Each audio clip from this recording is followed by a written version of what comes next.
Good morning, welcome back to our my channel. এই যে আমি যাচ্ছি কোথায়, কল্যাণী হসপিটালে আমার বৌদিকে নিয়ে। গত 2-3 মাস ধরে আমি ডাক্তারখানায় হসপিটালে ডাক্তার দেখাতে যাচ্ছি। আমার একটু শারীরিক সমস্যা দেখা দিয়েছে, বুকের প্রবলেম, বুকে দোষ পেয়েছে, ঠিক আছে। এই জন্য আমি গত 3 মাস ধরে আমি ডাক্তার দেখাতে যাচ্ছি কল্যাণীতে। গত 2-3 দিন ধরে আমার পেটে খুব অজস্র ব্যথা সহ্য করতে পারছিলাম না, গাইনো প্রবলেম দেখা দিয়েছে। তা আমার বৌদিকে ফোন করলাম, বৌদি বললো তুমি শিগগিরই চলে আসো। গতকাল রাতে ফোন করেছি, তা বললো তোমার তো চেস্টের ডাক্তারও দেখাতে যেতে হবে, তা এই সুযোগে তুমি গাইনোর ডাক্তারটাও দেখি না। তাই দেখো হসপিটালের সামনে চলে এসেছি, দেখতে পাচ্ছ এটা পেছন গেট। সামনের গেট দিয়ে যাইনি, পেছন গেট দিয়ে ঢুকেছি। পেছন গেট দিয়ে যেতে একটু সুবিধা, ঠিক আছে, তাই পেছন গেট দিয়ে আসলাম। আর এই দেখো, এই কল্যাণী হসপিটালে আমার অনেকবারই যাওয়া হয়েছে। আমার শাশুড়িকে নিয়ে আমি অনেকবারই এই হসপিটালে দৌড়াদৌড়ি করেছি। আর হসপিটালে যেতে গেলে বন্ধুরা দেখবে একা সমস্যা হয়, 2-3জন থাকলে একটু সুবিধা হয়, কেউ একজন না থাকলে অসুবিধা হয়। হসপিটালে একজন লাইনে দাঁড়ালো, একজন হয়তো টিকিট করলো, একজন ওষুধপত্র নিল, এরকম। তারপরে দেখো বন্ধুরা, বৌদি একজনকে ফোন করতে গেছে, উনি আসলে আমাদের টিকিটটা হয়ে যাবে। তা আমি তাও লাইনে দাঁড়িয়ে রয়েছি, বেশি লোক নেই, 10-12 জন। আমি লাইনে দাঁড়িয়ে টিকিটটা করে নিই, বৌদিকে বললাম। তাও বৌদি গেছে ফোন করতে, ডেকে নিয়ে আসতে, যেতেই তাড়াতাড়ি হয়ে যায়। তারপরে দেখো বন্ধুরা, আমার টিকিটটা হয়ে গেছে, আমি সোজা চলে আসলাম, এখানে বসে পড়েছি। গাইনোক ডাক্তার যেখানে, সেখানে আমি বসে পড়েছি। তা খুব খিদে লেগেছে বলে বৌদি আবার চিড়ে ভাজা আনতে গেছে।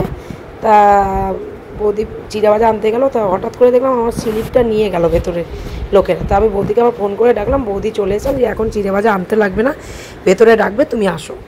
তাই এই দেখো বৌদি দাঁড়িয়ে রয়েছে, আর এই যে হসপিটালের মানে বাইরে আমি বসে রয়েছি, ভেতরে ডাকলে আমরা যাব। এই যে আমরা সব এখানে দেখতে পাচ্ছ দাঁড়িয়ে রয়েছে। আর আমার ইউএসডি হয়ে গেছে, মানে ডাক্তার দেখানো হয়ে গেছে, আমাকে টেস্ট দিয়েছে পেটের, ছবি করতে বলেছে, আলট্রাসোনোগ্রাফি, ঠিক আছে। বন্ধুরা দেখতেই পেয়েছিলাম, হসপিটাল গিয়েছিলাম ডাক্তার দেখাতে, অনেক রকমের আবার প্রবলেম দেখা দিয়েছে, পেটের ব্যথা, তারপর হলো পেট ফুলের রয়েছে, পেটের যন্ত্রণা, গাইনোর প্রবলেম দেখা দিয়েছে, সেই জন্য আবার আলট্রাসোনোগ্রাফি দিয়েছে, আবার আরেকটা বুকের জন্য আরেকটা টেস্ট দিয়েছে, ঠিক আছে। ফু দিয়ে কি একটা টেস্ট করতে হবে। আর ওষুধের ব্যাগটা দাও।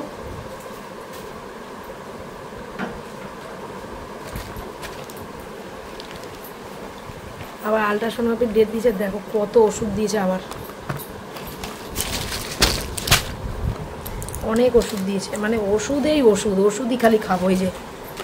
এই একটা কি দিয়েছে, এটা এরমভাবে ফু দিয়ে কি করতে হবে, মানে বাড়ি গিয়ে দেখতে হবে এটা, ঠিক আছে, পাম্পের। আর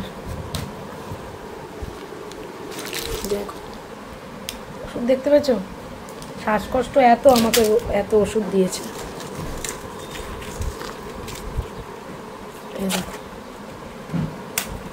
ওষুধের কোনো শেষ নেই, ওষুধ বার করেই যাচ্ছি।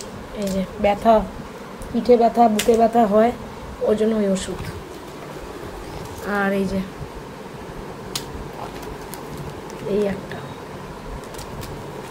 টেস্ট আরও দিয়েছে, টেস্টটা করে নেবো।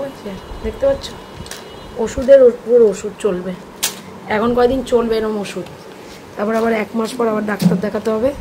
আর তারপরে টেস্টটা করে নিই, টেস্টটা করে কি রিপোর্ট আসে জানি না।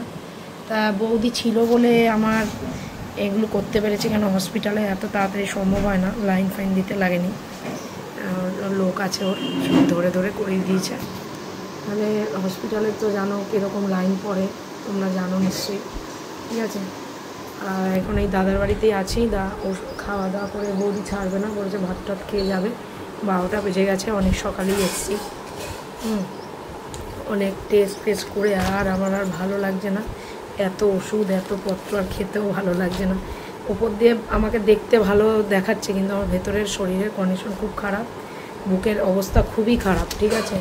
ডাক্তার তো রেস্টই বলে দিয়েছে, কিন্তু রেস্টটা থাকবো কী করে, হ্যাঁ, বাড়িতে তো মা সব করতে পারে না, আমাকেও করতে হয়, তারপর তোজো আছে, বুঝছো তো, এই হলো ব্যাপার। এখন খাওয়া দাওয়া করে বিকালের দিকে বাড়ি যাব। এই দেখো তাদের প্রেসক্রিপশন, আজকে আবার নতুন করে টিকিট করে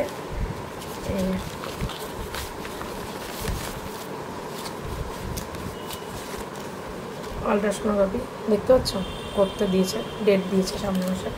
আর কত ওষুধ বন্ধুরা, এই বয়সে যদি এত ওষুধ খাই আমি, তাহলে আমি কি বাঁচবো?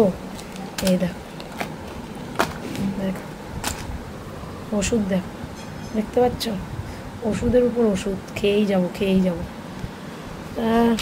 কখন যে কিভাবে খাবো, কোনটা খাবো, এটা রাত্রিরে, এটা খালি পেটে সকালে, এটা ব্যথা হলে, ঠিক আছে, এই যে ব্যথা হলে এই ওষুধ দিয়েছে, এগুলো খালি পেটে। এটা দিয়েছে হচ্ছে ঘুমের ওষুধ বলেছে 2টো করে খেতে, কিন্তু আমি 1টা করে খাবো, কেন 2টো করে খাওয়া সম্ভব না, খেলে যদি আবার বেশি ঘুমায়। এটাও দিয়েছে, এটা গাইনোক প্রবলেমের জন্য, এই ওষুধটাও দিয়েছে